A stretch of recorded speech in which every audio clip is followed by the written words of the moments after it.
Boa tarde, meu querido irmão, minha querida irmã. Que bom que você está aqui. Seja bem-vindo a esse lugar de oração.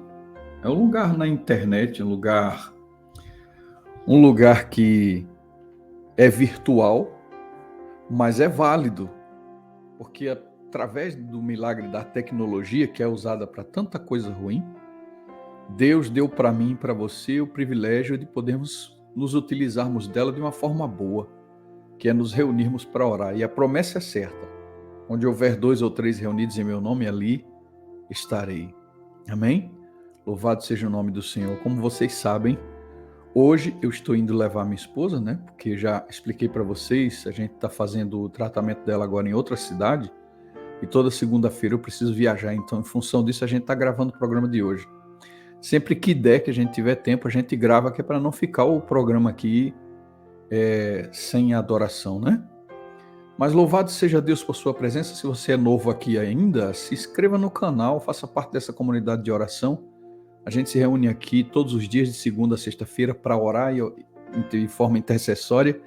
E além de orar, nós estudamos a palavra de Deus em alguns breves minutos. Mas é uma parada estratégica, né? É um freio no tempo. É o milagre do sol parando. Louvado seja o nome do Senhor. Vamos orar, queridos. Vamos pedir a Deus a bênção para a nossa adoração. Feche seus olhos. Vamos à presença do Senhor. Amado Deus e poderoso Pai, obrigado, muito obrigado, Senhor, pelo dia que se renova. Tua misericórdia junto também se renova. Glorificamos o Teu nome por Tua paciência, por Teu amor, por Tua graça. Pai querido, obrigado por tomar todas as providências para nos salvar. Obrigado porque o Senhor está comandando a nossa vida e dirigindo tudo para que todas as coisas cooperem para o nosso bem. Sabemos que o teu maior interesse e a base do teu relacionamento conosco é a salvação. É como um pai desesperado para salvar um filho. Nós louvamos o teu nome por isso. O que seria de nós se o Senhor não viesse em nosso socorro, em nosso resgate? Obrigado por nos conduzir até aqui, Pai. Nessa hora te pedimos que nos examine, pois estamos prestes a abrir a Tua palavra. Nós precisamos ter os nossos corações lavados pelo sangue poderoso do Senhor Jesus Cristo. Então, purifica-nos de toda maldade. Veja se há algum caminho mau em nosso coração e guia-nos, Senhor, pelos caminhos eternos. Perdoa os nossos pecados, nossos vacilos, nossas distrações, nossa falta de vigilância. Perdoe-nos, Pai, os pecados intencionais e os não intencionais. Pai amado, tenha compaixão da Tua igreja. Lava-nos com o sangue precioso do Teu Filho Jesus e nos habilite a esse momento tão especial, tão sagrado, que é o momento que a Tua palavra será aberta. Pai querido, também oramos uns pelos outros em função dos pedidos de oração que são feitos aqui todos os dias. Põe a Tua mão, Pai, sobre cada pedido e atende cada um conforme Tua vontade, o Teu querer. Como Teu objetivo é sempre a salvação, Pai, cumpre a Tua vontade em nossa vida e nos ajude a nos submetermos a ela. Que cada pedido de oração seja devidamente analisado, Senhor, e respondido conforme o beneplácito do Teu amor. Ó Deus de amor, Tua palavra será aberta. Precisamos de iluminação, sabedoria, capacidade, Pai, de entender o que o Senhor está nos transmitindo. E se essa palavra, Pai, tem um cunho profético para os últimos dias e se faz necessário compreender, nós te pedimos que nos ajude nesse processo. Fale conosco por meio da Tua palavra. Também te pedimos, ó Deus, que não nos deixe cair em tentação, nessa lida com a vida, nessa luta contra as potestades do mal. Nos ajude a vencermos, livra-nos do maligno, livra-nos do mal. Salva-nos para o Teu reino, Senhor, nos dê força e poder para batalharmos como teus servos, porque a vitória já foi conquistada em Cristo Jesus. Nós somos apenas súditos de um reino que já nos foi assegurado. Nos ajude então a batalhar por este reino, Pai, a promulgar a tua glória, a declarar ao mundo o teu poder e a tua misericórdia na pessoa de Jesus. Bom Deus, derrama sobre nós o teu Espírito. Do contrário, como iremos fazer isso? Venha sobre nós como chuva, Pai. Estamos ansiosos pelo cumprimento da tua promessa, ansiosos para sermos selados, guardados, ansiosos pelo refrigério da tua presença. Nos dê a graça, Pai, a graça de vivermos para o teu nome, para a tua glória. Pois essas bênçãos te pedimos agradecidos em nome de Jesus. Amém, amém, amém. Joia, muito bom. Descansamos na presença do Senhor agora, né? Vamos ouvi-lo falar então? Pega a tua Bíblia e abre lá no livro de Apocalipse, meu irmão. Apocalipse, minha irmã, vai lá. Apocalipse 12. Apocalipse 12. Os versos serão versos 10 até o verso 12. 12, 10 a 12. Tá bom assim? Abre a tua Bíblia aí e vamos juntos mergulhar nessa palavra maravilhosa de hoje. Você já viu o tema de hoje? Coragem restabelecida? Sabe por que eu coloquei este tema aqui, queridos? Porque realmente me impressiona. Todas as vezes que a gente lê no Grande Conflito e até mesmo nos livros de história, como homens e mulheres de Deus, porque representavam a Jesus e tinham uma verdade com eles, como eles suportaram o medo da morte, como eles venceram o dragão, como eles foram capazes de resistir à tortura, como eles foram capazes de manter viva a fé. Isso é muito inspirador, meu irmão. É muito inspirador.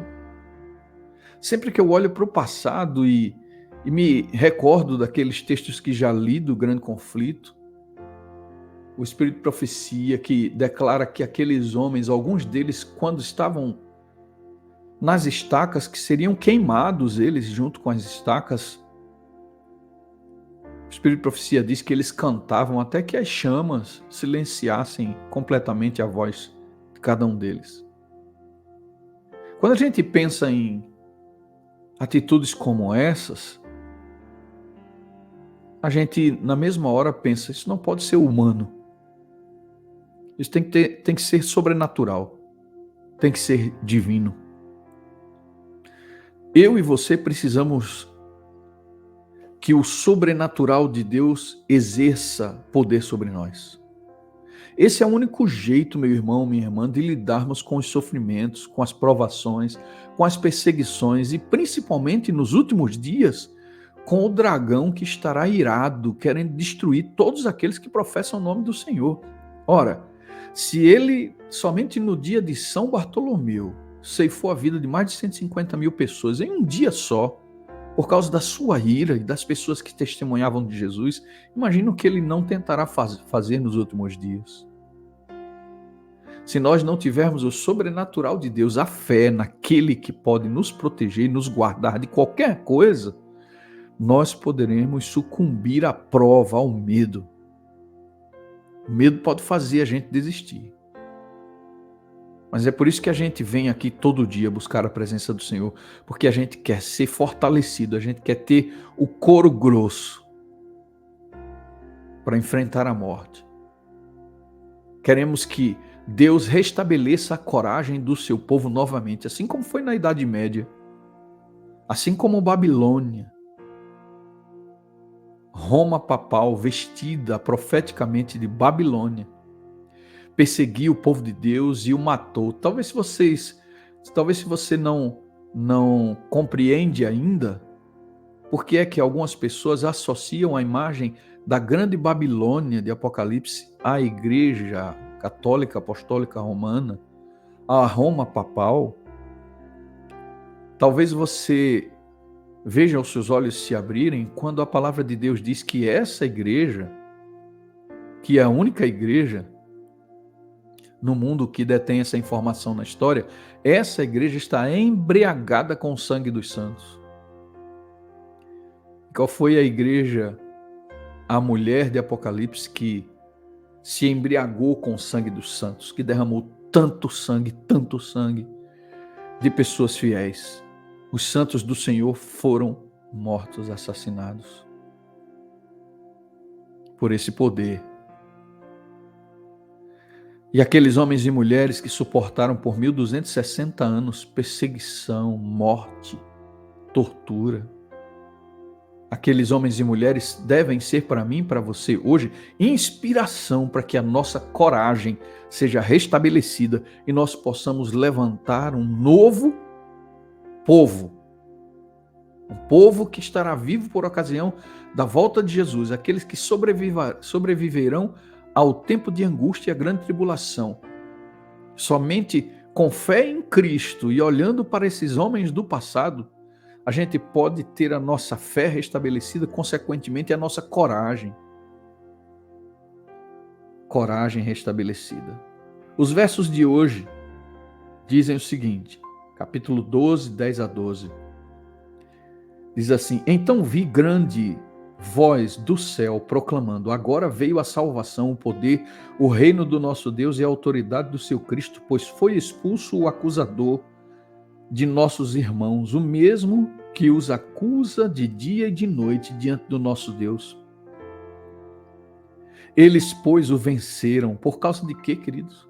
Por causa do sangue do Cordeiro e por causa da palavra do testemunho que deram, e mesmo em face da morte, não amaram a própria vida. Por isso, festejai, ó céus, e vós, os que neles habitais. Ai da terra e do mar, pois o diabo desceu até vós, cheio de grande cólera, sabendo que pouco tempo lhe resta. Queridos, esse texto bíblico aqui aplica-se a vários momentos da história. Ao momento em que Satanás é expulso do céu, ao momento em que Jesus morre na cruz e limita a atuação de Satanás na terra. Ele não pode mais ter acesso ao céu nem aos anjos, a partir do momento em que Jesus morre na cruz. E quando Jesus ressuscita também, que é declarada a vitória do passado, do presente e do futuro após Cristo de todos os crentes, em razão do derramamento do sangue do Cordeiro. E a última parte do texto aponta para um tempo final, um tempo em que Satanás se levantará, e eu acho que ele já está se levantando, com grande ira, sabendo que tem pouco tempo de vida. Para que a gente sobreviva, queridos, a este momento, para que a gente sobreviva a esta situação terrível que o mundo será mergulhado, a gente precisa ter consciência de que isso realmente está acontecendo. Se você avançar para o verso 17, você vai ver o texto dizendo assim: irou-se o dragão contra a mulher e foi pelejar com os restantes da sua descendência, os que guardam os mandamentos de Deus e o testemunho de Jesus, e se pôs em pé sobre a areia do mar. O que isso quer dizer a você, meu querido, que está passando aqui nesse vídeo? Você sabe contra quem Satanás se levantará e contra quem ele perseguirá nos últimos dias? Está escrito na palavra, não sou eu que estou dizendo. Ele está irado, sabendo que pouco tempo lhe resta, e ele virá contra aqueles que guardam os mandamentos de Deus e têm o testemunho de Jesus. Aqueles que dão para o mundo um testemunho de que tem um Pai. Aqueles que dão para o mundo um testemunho de a quem eles pertencem. Eles são filhos de Deus. E por serem filhos de Deus, são inimigos de Satanás. E por serem inimigos de Satanás, serão perseguidos. E se possível fosse, teriam suas vidas novamente ceifadas. Mesmo assim, não sabemos quem morrerá nesses últimos dias ou quem ficará vivo.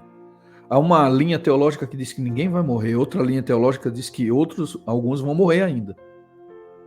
Independente de como seja, eu e você precisamos de coragem. Precisamos que aquela fé do passado, daqueles homens que morreram nas estacas, seja restabelecida. Fé e coragem para enfrentarmos o que está para vir. Comentário bíblico diz: os cristãos vencem mediante a fé na morte e na ressurreição de Cristo, que os liberta do medo de morrer. que os liberta do medo de morrer e os capacita a dar um testemunho destemido. Você está preparado para ser testemunha do Senhor Jesus? E dar por ele um testemunho, porque olha, quando a gente fala de testemunho, viu? A gente não está falando de que Deus precisa ver você testemunhar para ele, não. Ele já conhece você por dentro e por fora, ele sabe tudo a teu respeito. Ele me conhece completamente, conhece a você. Então, quando ele fala do testemunho, é do que você vai dizer para o mundo. É da visão que o mundo vai ter a teu respeito, ao nosso respeito. Querido irmão, minha querida irmã, nós precisamos ser obedientes à lei, não para provar para Cristo que a gente tem alguma coisa boa, porque diante dele a gente não é nada em relação às nossas obras. Mas diante dos homens, sim, precisam prevalecer as nossas obras, porque elas são imperfeitas, mas diante de homens imperfeitas, elas são extremamente importantes e influenciáveis, influenciadoras. Nós precisamos permitir que o Espírito Santo nos use para testemunhar poderosamente, corajosamente neste mundo, nesse período agora. Precisamos ser inteligentes, sagazes, porque não dá para a gente testemunhar de qualquer jeito nos dias de hoje. Se você professar certas questões da sua fé, certas crenças, você pode hoje, nos dias de hoje, ir bater na prisão. Para sermos testemunhas do Senhor Jesus, precisamos ter a nossa fé restabelecida, a nossa coragem restabelecida. Você quer orar comigo e pedir a Deus isso? Que Ele restabeleça a nossa fé, que Ele restabeleça a nossa coragem, para que o medo se dissipe e a gente possa continuar se preparando assim como a gente está fazendo aqui. E em todas as oportunidades que tivermos de entrarmos em Sua presença, de falarmos com Deus, de convivermos com Ele, para que sejamos transformados à imagem e semelhança de Jesus Cristo, que não teve medo de ser carregado até o Monte Caveira. Na realidade, melhorando, Jesus teve medo sim. E ele chegou ao ponto de dizer ao Pai: Pai, se possível, afasta de mim esse cálice. Mas ele nos ensinou uma coisa. Ele estava vestido como nós, submetido às mesmas questões que a gente: medo, frio, dor, angústia. Ele nos ensinou uma coisa: dependência. Ele dependia do Pai. Por causa da sua dependência, o Pai o encorajou e o fortaleceu para que ele vivenciasse aqueles momentos e atravessasse aquele deserto terrível. Será assim comigo e com você? Como foi com Cristo, como foi com os mártires? Amado Deus e poderoso Pai, tenha misericórdia de nós, Pai. Somos uma geração tão fraca. Uma geração tão desprovida de coragem, daquela fé dos nossos primeiros pais. Uma geração mimada, uma geração fraca. Pai, tenha compaixão de nós. Se o Senhor não vier com seu Espírito para nos fortalecer, o que será do teu povo? Porém, nós confiamos em tua promessa. Aquela promessa de Joel 2, que diz: e acontecerá que naqueles dias derramarei o meu Espírito sobre toda a carne. Vossos filhos e vossas filhas profetizarão, vossos jovens terão visão e vossos velhos sonharão. Pai querido, derrama o teu Espírito sobre tua igreja. Derrama o teu Espírito, Pai, sobre aqueles que querem verdadeiramente testemunhar a teu favor e que precisam de coragem para isso. Nos dê força, capacitação, Pai. Aqui, por exemplo, nessa plataforma, se a gente abrir a boca para falar determinadas coisas, a gente perde o espaço. Pai querido, nos dê inteligência e sabedoria para sabermos como fazer aquilo que precisamos fazer, como dizer o que precisamos dizer, quando dizer, para quem dizer. Tu és o dono do mensageiro, tu és o dono da mensagem, tu és o dono daquele que recebe a mensagem, tu escolhes a mensagem, escolhes o mensageiro e escolhes aquelas pessoas que irão ser abençoadas por essa mensagem. Por isso que a gente te louva, te exalta. A gente se sente, de certa forma, seguros, porque o Senhor está à frente de tudo, está providenciando para que tudo seja feito. Mas estamos aqui, encerrando esse momento de oração, para te pedir coragem. Restabeleça a nossa coragem, Pai. Levanta um povo capaz de testemunhar fortemente a respeito do teu nome, da tua misericórdia, da salvação, que o Senhor dispõe a todo o mundo. Conceda-nos um resto de dia em tua presença. Oramos em nome de Jesus. Amém. Amém. Louvado seja Deus. Que Deus te abençoe poderosamente, grandemente é o meu desejo e a minha oração. Tá bom? Cuide dos seus pensamentos, palavras, ações e reações. Para isso você precisa do Espírito Santo, precisa de comunhão com Deus. Sozinhos a gente não pode fazer nada. O Senhor Jesus disse, sem mim nada podeis fazer. Um grande abraço para você. Amanhã, permitindo o Senhor, estaremos aqui mais uma vez para buscarmos a presença do Senhor. Até lá.